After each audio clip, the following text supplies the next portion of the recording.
हज़रत इब्राहीम अलैहिस्सलाम जब अपने बेटे इस्माइल से मिलने गए तो वो शिकार खेलने गए थे। इस्माइल की बीवी ने जब दरवाज़ा खोला तो नहीं जानती थी ये सामने मेरे ससुर हैं, इब्राहीम मेरे शौहर के बाप हैं, वो नहीं जानती थी। पूछा इस्माइल कहाँ गए? कहा वो तो जंगल में गए शिकार खेलने। अच्छा कब आएंगे? शाम को आएंगे। कहा देखो मैं शाम तक तो इंतज़ार नहीं कर पाऊँगा। अच्छा ये बताओ तुम्हारे घर का गुजर बसर कैसा चल रहा है? कहती बहुत बुरा। कहा क्यों? कहा सुबह खा लो तो शाम को भूखा सोते हैं और शाम को खा लो तो सुबह भूखे उठते हैं। हालात ही अच्छे नहीं है घर के। इब्राहीम अलैहिस्सलाम ने कहा ठीक है इस्माइल जब घर पे आ जाएं तो उनसे कह देना कि एक बुज़ुर्ग आदमी आया था और उसने तुम्हें सलाम कहा है और साथ में ये भी कहा है कि तुम्हारे घर की चौखट ठीक नहीं है, चौखट बदल लो। चौखट समझते हैं ना, दरवाजे पे जो चौखट होती है, अपने घर की चौखट बदल लो। इस्माइल अलैहिस्सलाम की बीवी कहती है बुढ़ा सटिया गया, चौखट तो ठीक है, गर्मियों में हवा आती है, सर्दियों में धूप आती है, इससे अच्छी चौखट कहाँ होगी? और बुढ़ा कह रहा है चौखट ख़राब है, चौखट बदल लो। इब्राहीम अलैहिस्सलाम तो चले गए। इस्माइल अलैहिस्सलाम जब शाम को घर पे आए तो पूरी बात बताई बीवी ने। ये बुढ़ा आया था कि अच्छा, क्या उसने तुम्हें सलाम कहा? सलाम कहा? वो समझ गए कि मेरे बाप थे। अच्छा और क्या कहा? कहा उन्होंने पूछा घर की गुजर बसर कैसी चल रही है? मैंने कह दिया बहुत बुरी। ओह, सुबह खा लो तो शाम को नहीं, शाम को खा लो तो सुबह नहीं। ओह मेरी बीवी ये तुमने गलत किया। कहा क्या गलत किया? जैसे हालात देख रही हूँ वैसे बता दिया मैंने सोचा शायद बुढ़ा कुछ लाया हो दे देगा। कहा और कुछ कहा? कहा और कुछ बहकी बहकी बातें कर रहा था, सटिया गया था वो। कहा क्या बहकी बहकी बातें की? कहा उसने बहकी हुई बात ये की, कहने लगा घर की चौखट सही नहीं है, घर की चौखट बदल दो। इस्माइल अलैहिस्सलाम ने हाथ मारा सर पे, कहा मेरी बीवी वो मेरा बाप था और तुमने ये जो कह दिया कि घर का हाल अच्छा नहीं है, सुबह खा लो तो शाम को नहीं मिलता, शाम को खा लो तो सुबह नहीं, ये तुमने अल्लाह ताला की नाफरमानी की है। तुम्हें ये कहना चाहिए था कि अल्लाह का शुक्र, अल्लाह ने मुझे जिस हाल में रखा है हम हर हाल में खुश हैं, तुम्हें ये कहना चाहिए था, लेकिन तुमने ये जुमले नहीं कहे। इसलिए मेरे बाप ने कहा घर की चौखट ठीक नहीं है, बदल लो। चौखट का मतलब यह है कि तुम्हारी बीवी ठीक नहीं है, उसको तलाक दे दो और नेक अल्लाह वाली किसी नेक बंदी से तुम निकाह करो। ये चौखट जो अल्लाह की नाफरमान है, नाशुक्री है, ये औरत जब तुम्हारे पास रहेगी तो तुम भी नाशुक्रे बन जाओगे।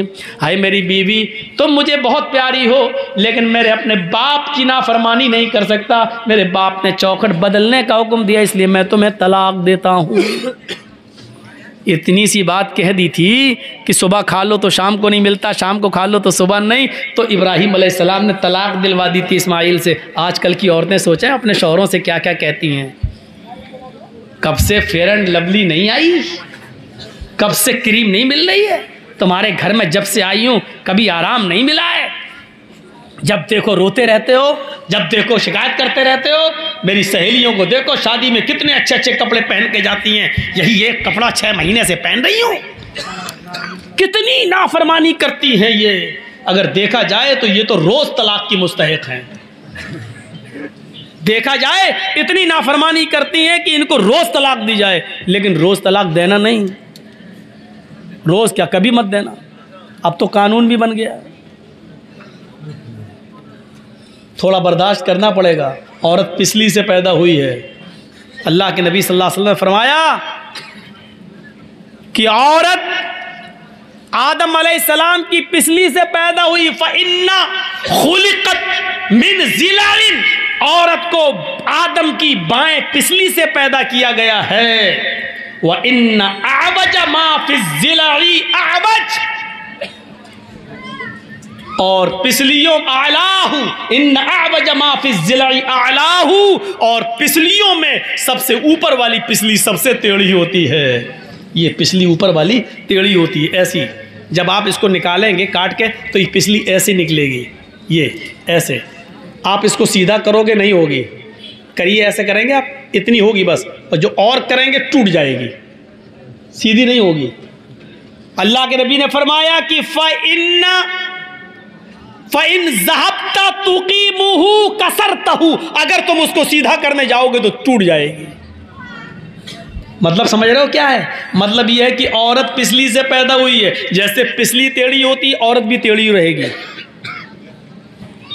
पिछली सीधा करोगे तो टूट जाएगी, औरत को पूरी तरह सुधारोगे तो सुधरेगी नहीं, तलाक ले लेगी लेकिन सुधरेगी नहीं, टूट जाएगी। यानी वो सोचे हट तलाक हो जाए, लेकिन हम औरत पूरी तरह सुधर ही नहीं सकती। बुरा ना माने हमारी माँ बहनें, हम क्या करें? अल्लाह के नबी ने कहा औरत पूरी तरह नहीं सुधर सकती, इसलिए टेढ़ा ही रहने दो और उसके टेढ़ेपन को बर्दाश्त भी करो। अल्लाह के रसूल ने आपसे कहा है, ये नहीं कहा ज़बरदस्ती सीधा करो, क्योंकि अगर ज़बरदस्ती सीधा होने वाली होती तो अल्लाह के नबी कह देते सीधा करो, लेकिन ज़बरदस्ती सीधा करोगे तो सीधी तो होगी नहीं, टूट जाएगी। तो ज़बरदस्ती सीधा करने से भी अगर टूट रही है, तलाक हो रही है और बच्चे आपके अलग अलग हो रहे हैं, तो ये सूरत मत आने दो, कुछ चीज़ें बर्दाश्त कर लो। और कुछ चीज़ें अच्छी भी होती हैं औरत के अंदर। आज कह रही हूँ कि मर जाए मौलवी कमीना, हमें टेढ़ा बता रहा है, तेरी बीवी भी टेढ़ी होगी। हाँ है तो क्या करें? आप क्या समझते हैं मैं आपको यहाँ डांटता हूँ, घर में हमको भी सुनना पड़ता है। और कौन ऐसा आदमी है जिसको अपने घर में नहीं सुनना पड़ता है? बताइए तो जरा। ये पार्लियामेंट में जितने बैठे हैं नेता ना, यो करते हैं, वो करें, क्या करें, घर में सब सुनते हैं।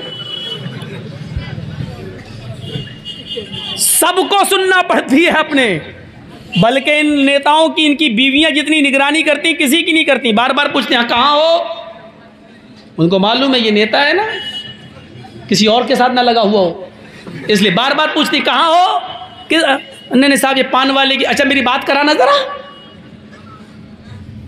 बड़ा अजीब हाल है, शक है, अच्छा मैं फला की दुकान पे हूँ, जरा जूता खरीद रहा हूँ, अच्छा जरा जूते वाले से मेरी बात कराना। जूते वाला फ्री में मजे ले रहा है, बीवी तेरी नेता की, मैं बात करने का मुझे मिल रहा है। अजीब अजीब सूरत हालें पैदा हो गई, निगरानियां हो रही हैं, सबको सुनना पड़ती है। हजरत उमर फारूक के पास एक साहबी आए, अपनी बीवी की शिकायत लेकर, दरवाजा खटखटाया, सोचा घर के अंदर है, वो बाहर बैठ गए, अभी निकलेंगे हजरत उमर, बैठ गए वो। थोड़ी देर के बाद क्या देखते हैं, घर में आवाजें आ रही हैं, उनने कान लगाया जो दरवाजे से, तो क्या देख रहे हैं, उमर फारूक की बीवी उमर पे बरस रही हैं। चले जाते हो, बैठे रहते हो खिलाफत में, इधर गए उधर गए, खाना कौन लेके आएगा, पकने को कौन लेके आएगा, बच्चों का क्या होगा, बच्चों की पढ़ाई, बच्चों का खाना पानी, बच्चों के कपड़े लत्ते, क्या है तुम्हें कोई फिक्र है? जब देखो गरीबों की पीछे लगे रहते हो, कौन जरूरतमंद है, दूसरों की जरूरत पूरी कर रहे हो, अपने घर की फिक्र नहीं। हजरत उमर सुन रहे हैं, गर्दन डाले। इसने देखा है ये क्या करेंगे, दूर हमारी शिकायत, हम तो अपनी बीवी की शिकायत लेके आए, ये क्या करेंगे, बोर्ड के चला गया बेचारा, जाने लगा। हजरत उमर फारूक थोड़ी देर के बाद निकले, देखा वो जा रहा है, उसको बुलाया, आवाज देंगे मिस्टर इधर आओ। क्या इधर, तुम आए थे? कहाँ, किस लिए? का कुछ नहीं, वो अब मैं जा रहा हूँ। अरे तुम कुछ शिकायत लेके आए थे ना? नहीं नहीं नहीं अब मैं जा रहा हूँ। बताते क्यों नहीं हो? आए थे शिकायत लेके और चल दिए। कुछ बात हो तो बताओ ना, क्या बात है? मैं अमीरुल मोमिनीन हूँ, लोगों का खादिम हूँ, मैं आपके ही काम के लिए बैठा हुआ हूँ, बताओ क्या जरूरत है? कहने लगा अमीरुल मोमिनीन जिस काम के लिए आया था वो काम आपके बस का नहीं है। मेरे बस का नहीं? कहा वो मैं देख लिया हूँ, अब मुझे जाने दीजिए। कहा हुआ क्या ये तो बताओ। कहा अमीरुल मोमिनीन मेरी बीवी मेरे ऊपर रोज चढ़ जाती है, डांटती है, फटकारती है, उल्टा सीधा बोलती है। मैं अपनी बीवी की शिकायत लेके आया था, लेकिन देख रहा हूं कान लगा के सुना तो आपकी बीवी आपको डांट रही है, उल्टी गंगा बह रही। यहां तो आप कुछ बोल ही रहे, आप सुन रहे चुपचाप खामोश बैठे। 22 लाख मुरब्बा मील पर हुकूमत करने वाला भी अपनी बीवी की सुन रहा है। ये तो शुक्र मनाए कि इसकी बीवी है नहीं, वरना आधी परेशानियां दूर हो गई होती। क्योंकि जो आदमी बीवी की परेशानियां सह चुका हो वो आदमी जानता परेशानी क्या है। इसलिए जिसको घर में परेशान करने वाली बीवी नहीं होती वो दूसरों को परेशान करता है। देखना इस जुमले को कैसे एडिट करेंगे लोग, देखिएगा इस जुमले को कैसे बनाए। मौलाना, इस जुमले को जानते हो कैसे लिखेंगे? मौलाना ने मोदी को क्या कहा, इस तरीके से यूट्यूब में डालेंगे। इसी चीज़ से मुझे डर लगता है, इसलिए न ज़्यादा मंत्र पढ़ रहा हूँ, न मैं नाम ले रहा हूँ किसी का। ये हालत है मेरे साथ। मैं नहीं चाहता था कि मैं समझौता करूं, लेकिन करना पड़ रहा है मुझे हालात के साथ। इतना तो कोई नहीं परेशान करता है। तो मेरे भाइयों, अब वक्ती तौर पे एक बात आ गई, मैंने कह दी। अब इसका ये मतलब थोड़ी कि आप उसका फोटो मेरे फोटो के साथ बना देंगे। मौजू ये होना चाहिए कि इस्लाम ने औरत को क्या मकाम दिया है, ये होना चाहिए। एक ये मौजू ना होकर क्या मौजू होगा, मौलाना ने मोदी को ललकारा, ये बनाते हैं यूट्यूब। अब बताइए, इसको जब लाखों लोग देखेंगे तो जो उसके फैन है क्या कहेंगे? कहीं कहीं मुकदमा जरूरी नहीं है कि हम बिहार में बोलें तो बिहारी पर मुकदमा हो। कोई भी आदमी कहीं भी मुकदमा दायर कर सकता है, ये कानून है हिंदुस्तान। बिहार में होंगे तो चलो आप लोग निपटा लोगे, बंगाल में होंगे तो चलो ममता दीदी हैं, लेकिन कहीं और अगर हो गया और जहाँ बीजेपी की हुकूमत है वहाँ अगर मुझ पर मुकदमा हो गया तो कौन है? कोई नहीं आता साथ। मैंने सबको देखा है। सुनते वक्त मौलाना आप ये नहीं बोले, आज मज़ा नहीं आया, आज उसको नहीं बोले। बहुत कहने वाले मिलेंगे। जब परेशानियाँ आती हैं और जब कोई जेल में चला जाता है तो कोई साथ नहीं आता है। यकीन मानना, अगर मेरा नहीं उनसे मिलने नहीं जाए, क्यों? CID मेरे पीछे लग जाएगी। मौलाना जर्जी से इसके क्या ताल्लुक़ हैं, ये क्यों मिलने गया था? सबको देख लिया है। आपको भी मशवरा देता हूं, जो कुछ भी करना है अपने बलबूते पे करना है। ये मत सोचना कि आपको परेशानी आई, आप कभी जेल में चले गए तो दूसरे आपकी मदद करेंगे। दूसरों पर कभी भरोसा मत करना। आपके अंदर अपनी कैपेसिटी हो, बर्दाश्त करने की अपनी क्षमता हो तो आप कदम उठाइएगा, नहीं तो दूसरों के भरोसे पर मत रहिए। तो हज़रत उमर फारूक से कहा कि आप तो खुद ही परेशान हैं, मैं जा रहा हूँ। हज़रत उमर ने कहा, अच्छा सुनो, शादी हो गई? हाँ। बच्चे हैं? हाँ। बच्चे किसके हैं? उसने कहा मेरे। दूध किसने पिलाया? कहा मेरी बीवी ने। दूध पिलने का पैसा दिया? कहा नहीं। खाना कौन पकाता है? कहा बीवी। कहा तुम्हें मालूम है बच्चे बाप के होते हैं, अगर माँ उसकी दूध ना पिलाए तो बाप ज़बरदस्ती दूध नहीं पिलवा सकता। अगर माँ ये कहे बीवी कि मुझे आपके बच्चे को दूध पिलाना है, मुझे इतना रुपया महीना चाहिए, तो आपको उतना रुपया महीना देना पड़ेगा, दूध पिलाई। दिया तुमने? नहीं। कहा वो हमारे बच्चे को दूध पिला देती है, पैसा भी नहीं लेती है। बच्चे आपके हैं, पेशाब करें तो आप धुलाओ, लेटरिन करें तो आप धुलाओ, कौन धुलाता है? कहा मेरी बीवी। कहा अगर वो ये कहे कि आपके बच्चे ने गंदगी की आप धुलाइए, तो आप ही को धुलाना पड़ेगी, लेकिन वो धुला देती है। खाना कौन बनाता है? कहा बीवी। कहा जब निकाह हुआ था तो तुमसे खाना पकाने की शर्त नहीं थी, उसमें यह था कि इतने इतने रुपए मेहर के बस तुम्हारे साथ निकाह किया जा रहा है, क्या तुमने कबूल किया? इतने इतने रुपए मेहर के बस तुम्हारे निकाह में, अलावा नान नफका, तुम्हारे निकाह में फला की बेटी के साथ तुम्हें निकाह हो रहा है और पढ़ा दिया गया, क्या तुमने कबूल किया? अलावा नान नफका, 5,000 रुपये मेहर, 10,000 रुपये मेहर, अलावा नान नफका, 2 तोले सोना अलावा नान नफका, ये होता है 4,000 रुपया, 2,000 रुपया मेहर, सिक्का रायजुल वक्त, अलावा नान नफका, ये लिखा जाता है रजिस्टर पर। अलावा नान नफका का मतलब जानते हो? अलावा यानी 5,000 रुपये, ये तो नकद आपको देना पड़ेगा बीवी को जो मेहर है। अलावा नान नफका, अलावा नान नफके का मतलब रोटी और कपड़ा और खर्चा, कपड़ा खर्चा दवा, ये सब आपकी जिम्मेदारी है। खाना आपकी जिम्मेदारी है। अगर आपकी बीवी खाना नहीं बनाती है तो आप ज़बरदस्ती नहीं बनवा सकते हो, चल खाना पका, नहीं। वो कह सकती है नहीं हम नहीं पकाएंगे, जाओ क्या कर लोगे। कहने लगा अमीरुल मोमिनीन खाना पकाना बीवी की जिम्मेदारी नहीं है? कहा नहीं। बच्चे अच्छे धुलाना बीवी, ठीक है ठीक है, हमको बता दिया यही ठीक है। कहीं मेरी बीवी को मत बता देना, हम जाके सुन लेंगे थोड़ी बहुत बातें। अगर ये बता दिया तो सर पे चढ़ जाएगी, कल से खाना भी हमें बनाना पड़ेगा, पेशाब पायखाना भी हमें धोना पड़ेगा। हज़रत उमर ने कहा कि जब वो सब कुछ कर देती है तो थोड़ी सुन लिया करो, जाओ थोड़ी सुन लिया करो, इतना भी नहीं सुन सकते हो। कहा नहीं सुन लूँगा, थोड़ी नहीं, अब तो जितनी सुनाएगी उतनी सुन लिया करूँगा। ठीक है, आपने मुझे बता दिया, मतलब खाना पकाने से तो बेहतर है, पेशाब पैखाना धोने से तो बेहतर है सुन लूँ, सुनने में क्या जा रहा। ऐसा ही होना चाहिए। अल्लाह के रसूल किस तरीके से अपनी बीवी के साथ रहे। नाराज़ हो गई अम्मा आयशा। एक बार अल्लाह के रसूल के पास खजूर आया तो अकेले नहीं खा रहे हैं, आयशा नाराज़ हैं, पहल खुद कर दी, आयशा लो खाओ। अब वो गुस्से में थी, नहीं खाऊंगी, भूख नहीं है, चेहरा फेर लिया।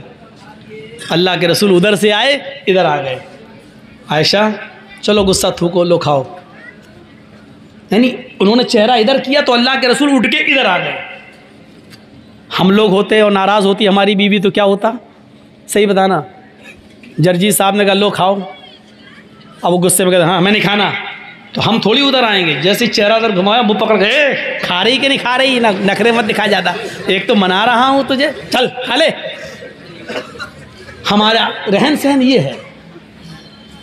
अल्लाह के रसूल वहाँ जाते हैं, आयशा मोहब्बत का अंदाज देखो, आयशा लो, कायनात का इमाम अपनी बीवी को मना रहा है, और बीवी को मनाने से कोई छोटा नहीं हो जाता है। ये याद रखो, जो लोग ये समझते हैं कि बीवी को मनाने से हमारी शान घट जाएगी, लोग जोरों के गुलाम कहेंगे, उनका रांची के पागल खाने में उनका इलाज करो। जो बीवी को मनाने में ये समझता है कि मेरी शान घट जाएगी, तो माफ़ करना, तू और शान और शौकत में तू शाहजहां नहीं है, औरंगज़ेब नहीं है। कायनात का इमाम बीवी को मना रहा है, अल्लाह का प्यारा नबी बीवी को मना रहा है, और अल्लाह के बाद जिसका मकाम और मर्तबा सबसे बड़ा हो वो अपनी बीवी को मना रहा है। लो खाओ आयशा, गुस्सा थूको। उन्होंने फिर इधर चेहरा कर लिया, मैंने कहा ना कि मुझे भूख नहीं लग रही है, फिर चेहरा इधर आ गए। अब गले में हाथ डाल लिया, सर पे, आयशा नहीं, चलो मुंह खोलो। अब आप ये भी नहीं कह रहे लो, अब आप क्या कह रहे हैं, मुंह खोलो, चलो कुली बिस्मिल्लाह, चलो अल्लाह का नाम लेकर खाओ। हज़रत आयशा भी जानती थी कि ज़्यादा नहीं कहलवाना चाहिए, एक दो बार हो गया, 3 बार से ज़्यादा होना भी नहीं चाहिए, तो वो भी अब मान गई, लेकिन तंज भरा जुमला फिर भी कह दिया, लो चलो मुंह खोलो, कुली बिस्मिल्लाह, अल्लाह का नाम लेके खाओ। ऐसा लग रहा है जैसे इससे पहले मैं अपने बाप का नाम लेके खाती थी। खा लिया, हंसने लगी, दोनों मुस्कुरा दिए। शैतान इसी चीज़ से जलता है कि मियाँ बीवी में हमने आग लगाई और ये एकदम मन गए। शैतान को सबसे ज़्यादा तकलीफ़ तब होती है। अब अल्लाह के रसूल कहते हैं नहीं खा रही, मर भूखी, हट, तो क्या होता, वो उधर टेढ़ी तो है ही औरत जात, और हम और छोड़ देते तो तलाक पे नौबतें आ जाती हैं। तो तलाक पे नौबतें नहीं आने दीजिए मेरे भाइयों, मनाओ।